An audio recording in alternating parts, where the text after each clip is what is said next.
घर घर में पूजन होगी। कोई तुमसे पूछे कि सत्यनारायण जी की कथा कहां से निकली है, तो आप बता सकते हो स्कंद पुराण से निकली है। स्कंद पुराण में सत्यनारायण भगवान का चरित्र वर्णन किया गया।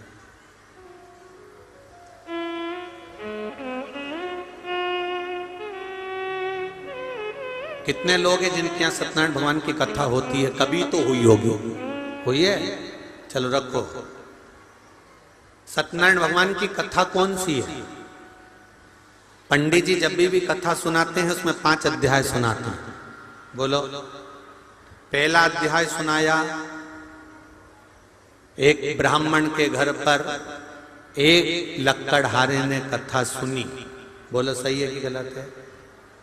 दूसरा अध्याय, फिर कथा सुनकर उसने कथा सुनी।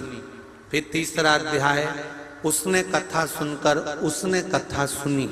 फिर चौथा अध्याय, उसने कथा सुनी और उसने कथा सुनी। पर वो कथा थी कौन सी? जो सत्यनारायण जी की थी, जो सबने सुनी, पर आज तक वो 5 अध्याय में नहीं आई। तो वो कथा कौन सी थी? तो कोई तुमसे पूछे तो कह देना, शंकर भगवान को जानने के लिए ब्रह्मा और विष्णु ने ढूंढना प्रारंभ करा।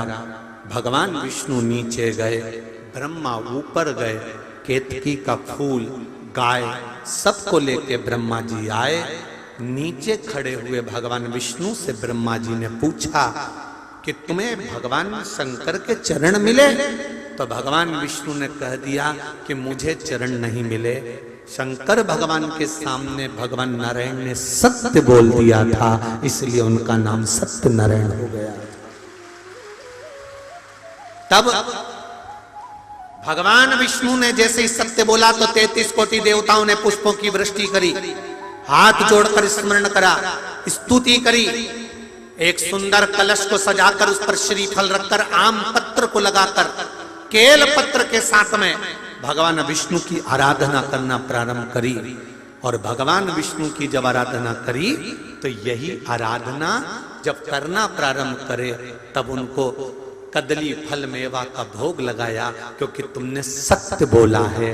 सत्य बोलने वाले की पूजन संसार में होती रही है, इसलिए भगवान नारायण की उस दिन से पूजन प्रारंभ हो गई। अब कोई तुमसे पूछे कि सत्यनारायण जी की कथा कौन सी थी, तो तुम बता देना कि कथा ये थी, और वो 5 अध्याय तो कथा के क्रम के। आपने जितनी बार भी सत्यनारायण जी की कथा सुनी होगी उसमें बताया होगा, उन्होंने कथा करवाई तो उन्होंने कथा करवाई तो उन्होंने कथा करवाई। वो कथा कौन सी थी? वो कथा ये। अब भगवान विष्णु ने ब्रह्मा जी से पूछा, आपको भगवान शंकर का सिर मिला? हाँ। आकाशवाणी हो गई शिवलिंग में से, ये ब्रह्मा झूठ बोल रहा है। दुनिया के सारे मंदिर में, दुनिया की सारी भूमि पर, दुनिया की सारी जगह पर जाकर झूठ बोलोगे चल जाएगा, पर शंकर भगवान के सामने झूठ बोलोगे तो जिंदगी नरक जैसी निकल जाएगी, पूरी जिंदगी। ये अदालत, ये पंचायत, ये पंच, ये तो सब बाद में बने। इससे पहले तो गांव के लोग निर्णय कराने के लिए शंकर जी के मंदिर लेके जाते थे। बोलो रे, जितने बैठे हो पुराने, सबको मालूम होगा। जरा सा कोई काम बिगड़ा, चल शंकर जी के मंदिर में उठा गंगा जली और कह दे कि तूने ऐसा नहीं करा। ना पहले पंचायत होती थी, ना पहले अदालत होती थी, ना कोई निर्णायक मंडल होता था। केवल एक निर्णय होता था, शंकर जी के मंदिर में ले जाकर खड़ा कर देते थे और उठा गंगा जली और कह दे तूने ये नहीं करा। कारण क्या था?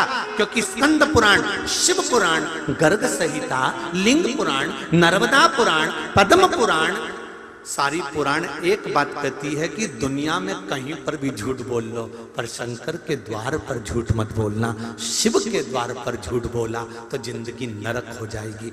ब्रह्मा जी ने शंकर जी के सामने झूठ बोल दिया। और क्या झूठ बोला? कि मुझे शिव जी का सिर मिल गया। ब्रह्मा जी ने जैसे ही बोला तो शंकर भगवान ने कहा ब्रह्मा तुम झूठ बोल रहे हो। ब्रह्मा जी ने बात स्वीकार नहीं करी। ना मानो तो केतकी के फूल से पूछो। केतकी के फूल से शंकर भगवान के सामने भगवान विष्णु ने पूछा, बोल केतकी, क्या ब्रह्मा जी को सिर मिला है? शंकर भगवान का केतकी के फूल ने कहा, ब्रह्मा जी ने तो सिर का दर्शन कब से कर लिया था। केतकी के फूल ने भी झूठ बोल दिया। शंकर भगवान की आकाशवाणी हुई, हे केतकी के फूल, हे केतकी के पुष्प, मैं तुझे श्राप देता हूं, सारे देवताओं पर तू चढ़ेगा पर शंकर भगवान पर कभी नहीं चढ़ेगा। अगर भूल से भी चढ़ गया तो 1000 गौ हत्या के बराबर दोष लग जाएगा। केतकी का फूल सारे देवताओं पर चढ़ता है पर भगवान देवाधिदेव महादेव पर कभी नहीं चढ़ता, कभी नहीं चढ़ता, कभी।